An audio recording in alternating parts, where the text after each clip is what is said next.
dirait un palais, vous ne trouvez pas? Oui, un palais qui va partir, il va faire un long voyage. On est bien ici, pas loin de la Seine, pas très loin non plus du jardin des Tuileries. Au soleil. Au Un peu soleil. chaud, certes, mais au soleil. C'est une ancienne gare. Et quand les trains se sont arrêtés, c'est un endroit qui a connu plusieurs vies. Le général de Gaulle a prononcé son premier discours avant son retour en 58 et avant sa fameuse phrase « Je vous ai compris » et le destin de l'Algérie. Et ce destin m'a amené ici, en France. Vous vous souvenez quand il a été inauguré, le musée? Alors là, il a été inauguré, je crois, par François Mitterrand, Exactement, il me semble.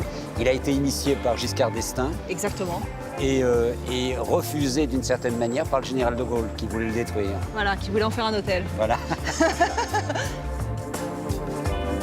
Il y a un rapport au cinéma assez incroyable. Juste en face, il y a l'hôtel Meurice. Et le grand metteur en scène Orson Welles préparait un film qui s'appelait Le Procès. Il n'avait pas d'argent. Et un soir, il a décidé, en voyant cet édifice laissé à l'abandon, il a tourné entièrement Le Procès dans cette gare. Adaptation du roman de Kafka. Exactement. Et depuis, évidemment, c'est un musée qui abrite une des collections impressionnistes les plus connues au monde. Magnifique. Bonjour Alexandre Arcadi. Bonjour. Bienvenue dans votre Paris des Arts. Vous êtes scénariste, réalisateur, producteur de cinéma, écrivain aussi. Vous venez donc de publier votre autobiographie qui s'appelle 7 rue du Lézard. On va évidemment en parler dans cette émission. Mais avant, on va découvrir quelques trésors de ce musée d'Orsay. Si vous voulez. On y va? Allez.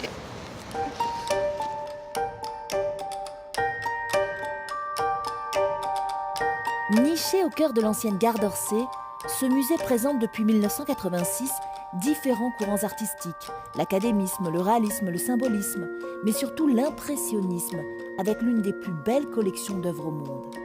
Parmi les artistes exposés figurent Cézanne, Degas, Gauguin, Monet, Renoir, Rodin, Van Gogh ou encore Courbet. Je suppose que les touristes demandent à visiter cette salle en priorité. Encore aujourd'hui, ce qui est absolument extraordinaire avec ce tableau, c'est son pouvoir de fascination et de subversion. Et il y a des personnes qui sont extrêmement choquées, par exemple, que l'on expose un tel tableau dans nos salles, notamment à la vue, au regard des enfants. Bon, en tout cas, c'est le monde Vénus le plus célèbre de l'histoire de la peinture. Oui, c'est Khalil Bey, un diplomate turco-égyptien qui souhaitait obtenir de Courbet un tableau qu'il n'a pas pu obtenir. Et Courbet lui a proposé un autre tableau en échange. Et il lui a donné avec l'origine du monde. Et il faut savoir qu'il y avait des petits rideaux. Alors, chez Khalil Bey, en effet, le tableau était présenté dans son cabinet de toilette. Et cette scène de dévoilement est décrite par certains convives. Et ce qui est intéressant, c'est que dans toute son histoire, le tableau a été caché, recouvert. Ça vous attire, vous, Alexandre? Ça vous plaît? Ça vous agace? Ça vous dérange? Non, moi je trouve que il y a quelque chose d'absolument extraordinaire, c'est ce tableau et son titre. Voilà, c'est le mariage des deux qui donne à cette œuvre une grandeur magnifique et c'est vraiment l'origine du monde, quoi.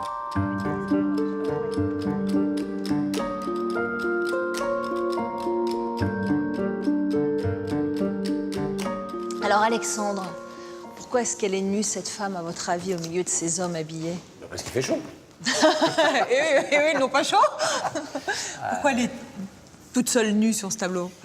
C'est une femme qui n'est pas simplement nue, elle est déshabillée, puisqu'on peut voir ses vêtements posés à côté d'elle, et des hommes habillés en face d'elle. Donc tout de suite, ça donne une dimension temporelle, anecdotique. On n'est pas face à un nu idéal, mais face à des personnes du temps de Manet. Mais ce qui est drôle, c'est que cette femme, je ne sais pas si vous le percevez, ça, Alexandre, elle n'est pas du tout passive. On a vraiment l'impression qu'elle nous scrute. Nous, spectateurs. Finalement, c'est pas tellement nous qui la regardons, c'est elle qui nous regarde aussi. On a même l'impression que c'est pas son visage. C'est bizarre, on a quelque chose comme un masque. C'est vrai. Et on voit qu'elle joue vraiment avec à la fois l'artiste et le spectateur. Et c'est aussi ça qui a choqué les spectateurs à l'époque, c'est que ce regard nous prend directement à partie. Au contraire de toutes ces Vénus lascives du salon qui ne nous regardent pas, mais qui sont très alanguies. Là, il y a un jeu à la fois sur la tradition, sur le théâtre et sur la relation entre le tableau et le spectateur.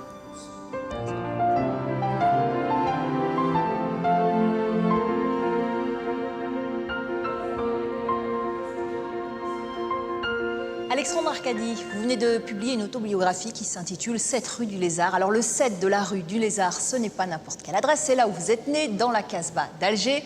Est-ce que ça reste encore aujourd'hui votre point d'ancrage? Évidemment.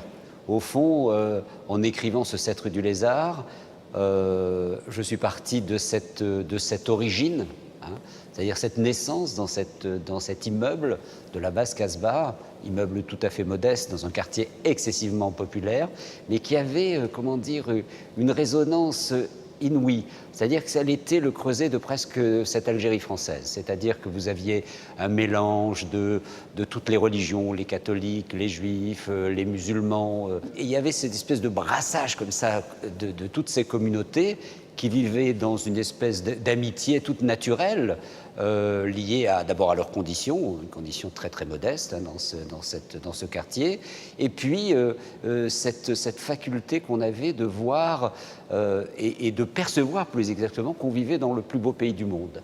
Ce livre d'Arcadi... Film, on peut dire. Mais c'est ce que j'allais dire. C'est ce que je dis, ce livre d'Arcadi, c'est un peu comme un film d'Arcadi. C'est-à-dire qu'il y a les 3 socles fondamentaux qui vous constituent, le cinéma, le judaïsme, l'Algérie. Le judaïsme et les pieds noirs, l'intégration des pieds noirs en France après la guerre d'Algérie. Ce sont des thèmes, des sources d'inspiration inépuisables.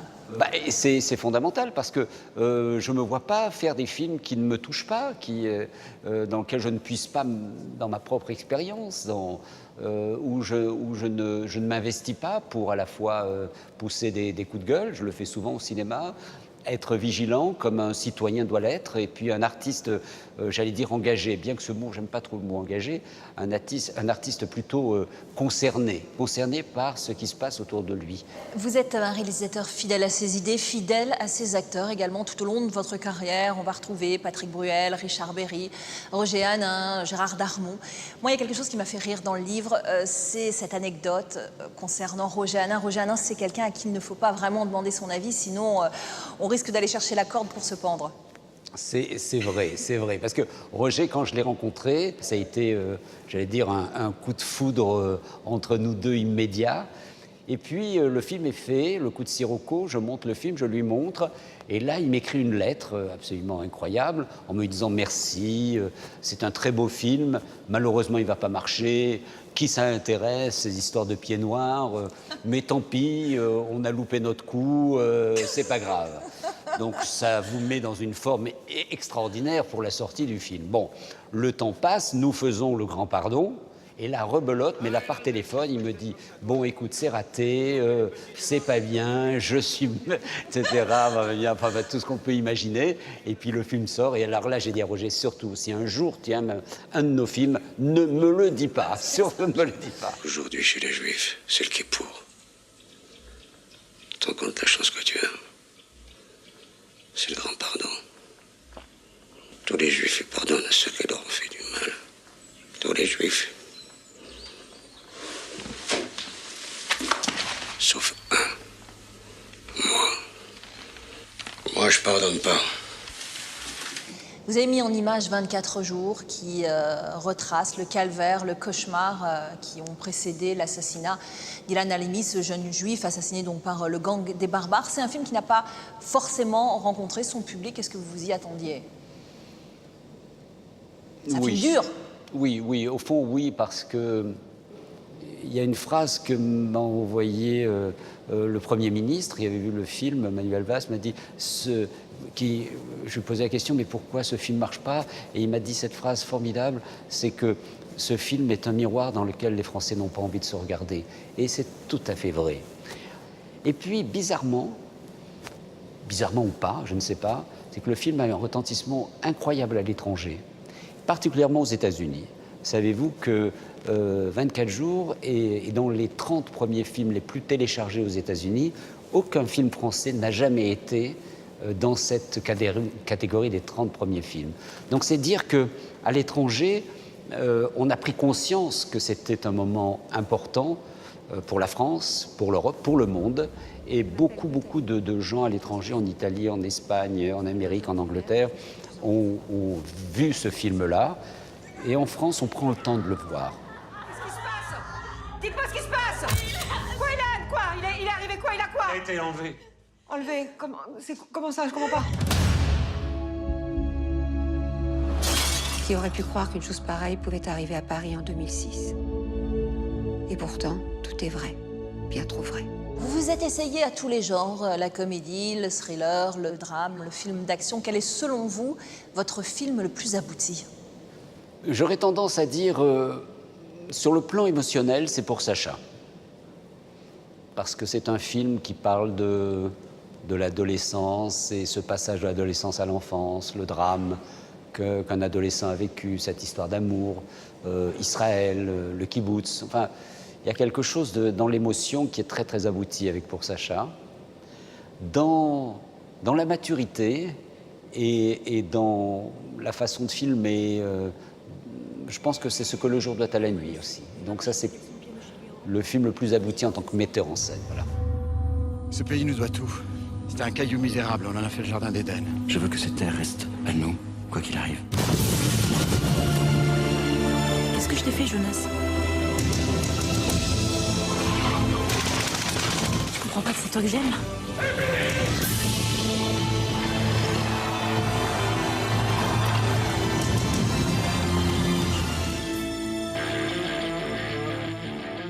Dans son Paris des Arts, Alexandre Arcadi nous présente le designer Gad Guigui, qui va nous faire découvrir son univers rétro-vintage inspiré de la musique et du pop art. Il crée notamment des lunettes pour les artistes et collabore étroitement avec des grands noms de la chanson et du cinéma. Bonjour. Salut. Vos collections, elles sont vraiment particulières, très dans l'esprit vintage, et surtout, elles s'inspirent des grandes icônes de la musique. Expliquez-nous un petit peu la genèse de cette marque. De la musique et du cinéma. Ouais, et du cinéma. Les deux. Mais la genèse, elle est très simple, c'est que nous sommes des férus de musique et de cinéma pour plusieurs raisons. C'est que la musique et le cinéma, c'est la magie, c'est des balises de vie, c'est un spectacle. Il y a une notion d'universalité et d'accessibilité qu'on a voulu retransmettre. On n'a pas les compétences et les qualités, le talent d'Arcadi. Moi aussi, tu as beaucoup de talent. Donc, Ils ont un on a talent voulu essayer de formidable. toucher du bout des doigts un petit peu ce milieu qu'on affectionne tout particulièrement. Quand on accueille un acteur et on lui dit « Tiens, ça serait bien que tu... Ah voilà, tiens, tu vas porter des lunettes. » Ah, qu'est-ce qu'il va y aller? Alors là, on tombe dans une autre discussion. Il faut lui trouver quelque chose qui lui convienne, qui fasse que ça corresponde au personnage. Et c'est là qu'il intervient, parce qu'on vient le voir. Il accompagne maintenant beaucoup de films, hein, Gad. On vient le voir et on lui demande, voilà le visage, voilà l'acteur, voilà le personnage, qu'est-ce qu'il lui faut? Alors quand on met des lunettes de soleil, là aussi c'est pareil, vous mettez des lunettes de soleil, donc ça cache le regard, mais ça donne une forme au visage. Et quand on retire les lunettes de soleil, le regard apparaît vraiment, il faut qu'il y ait une espèce d'équilibre. Et c'est ça qui est beau. Mais il ne faut pas se tromper. Et quelquefois on se trompe, alors là c'est une catastrophe. Hein.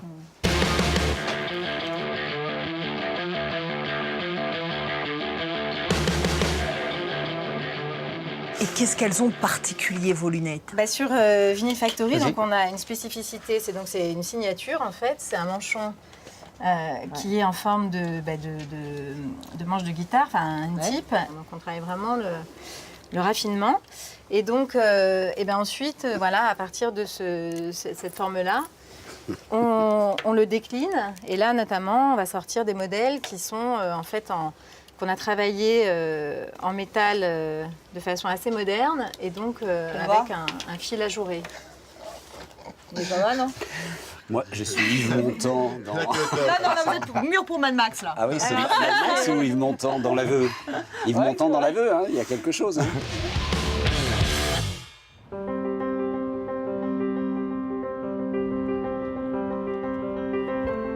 Et c'est sur l'île de la Jatte que nous allons maintenant soumettre Alexandre Arcadi à notre questionnaire du Paris des Arts. Décembre 1960, j'arrive d'Alger, on débarque à la gare de Lyon et je découvre Paris et surtout une publicité en haut d'un immeuble sur les vieux rasoirs Philips avec une petite lumière ronde qui tournait. Là, sur la scène, c'est ce qu'il y a de plus beau.